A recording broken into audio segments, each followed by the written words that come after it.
The Super Nintendo Entertainment System, more commonly known as the SNES or the Super NES, was a home games console released in 1991. Its predecessor, the NES, saved the home console market during the Great Video Game Depression of 1983, and the SNES, believe it or not, single-handedly secured Nintendo's place in the modern home console market. Most people believe the Super Nintendo's success was due to its superior hardware, but this wasn't the case. The Sega Genesis, or the Mega Drive for us Englishmen,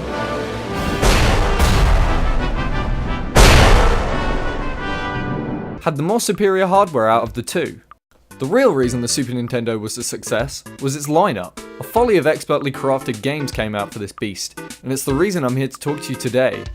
This is the top 9 SNES games of all time! In my own opinion. And you may be asking me, Hey, Tamcode, why only 9? And my response to this, my dear Watsons, is I am an underachiever, and I intend to keep it that way. Now, I'm just going to say this to save face. There are a lot of Super Nintendo games that I know a lot of people like, and I do too, just, not as much. So I'm going to do some honorable mentions for some games that just didn't make the cut.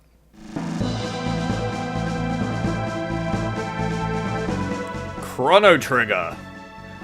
I know people love the hell out of this game, and I do too, just never got into it as much as everybody else did. But I still agree it's one of the best games out there on the Super Nintendo, so that's why I thought I'd mention it. Super Mario RPG. Another game I enjoyed as a kid, but I never really understood it until I was much older, and by that time there were much better RPGs out there. There's still a collaboration between Square and Nintendo that'll go down in the ages.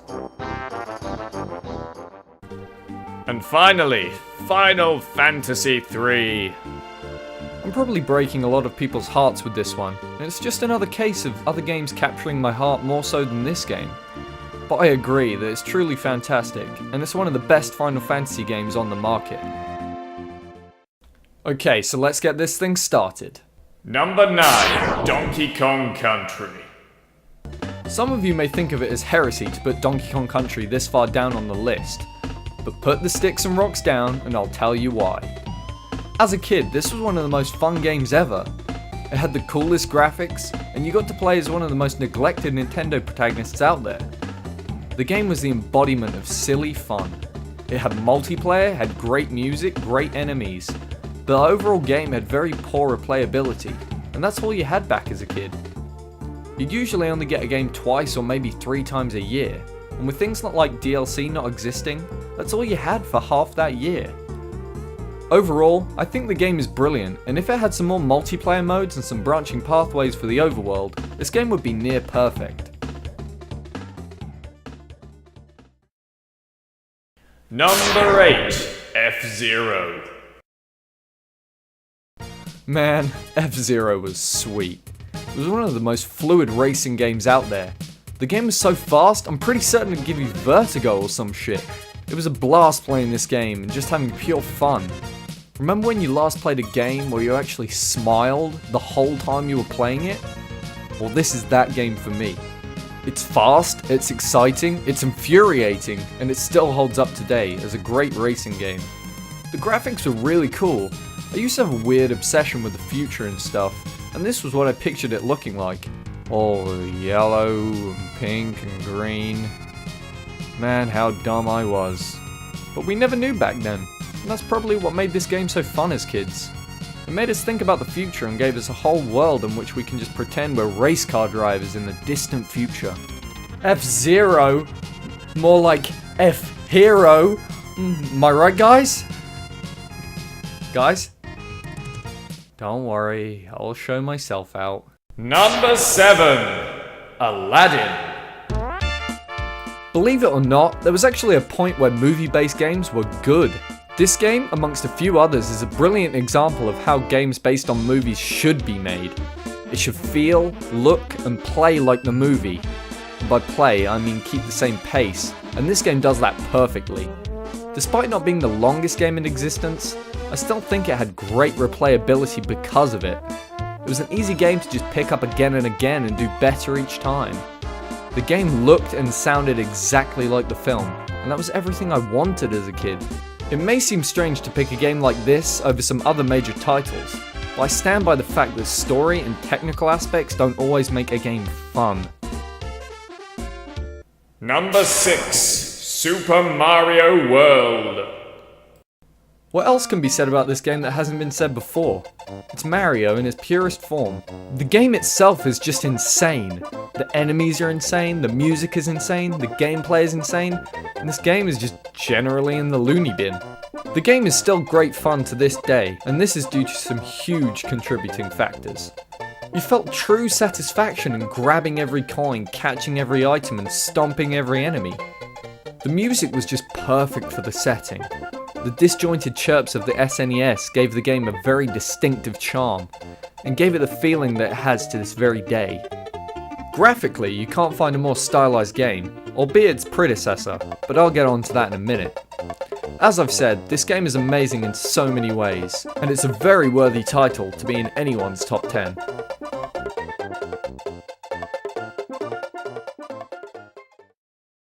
Number 5, Goof Troop. This game is just great. Everything about it is just goofy. Oh, thank you. No, please sit down. I love this game.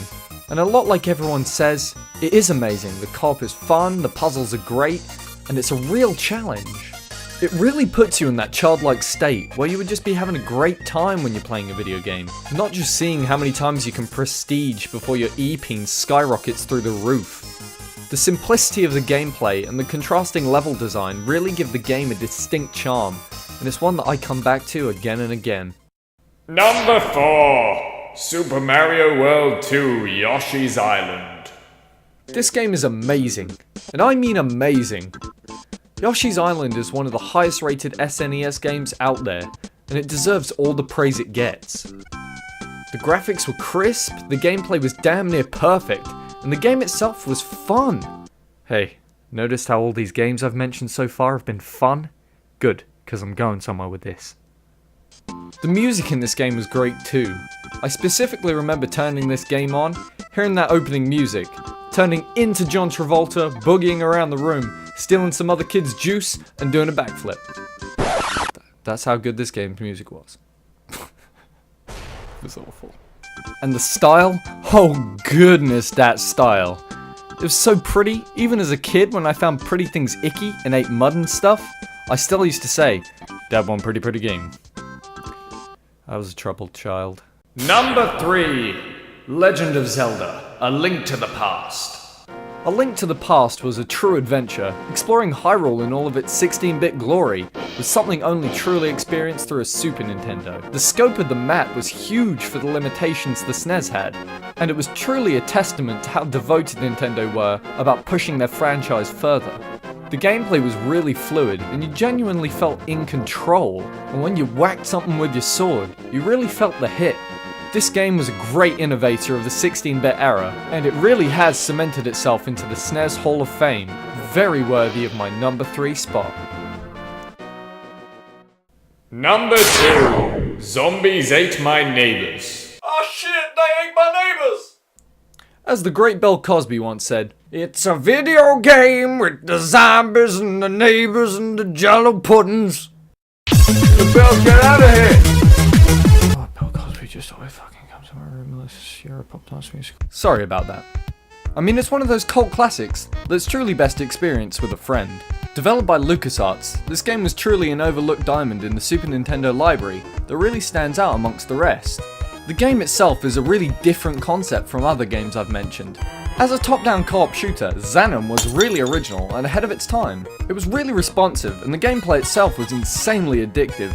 Once you find yourself playing one level, you really won't stop for a while. The music is really distinctive too. You hear it and instantly know where it's from. It complements the bouncy gameplay with an equally as bouncy soundtrack.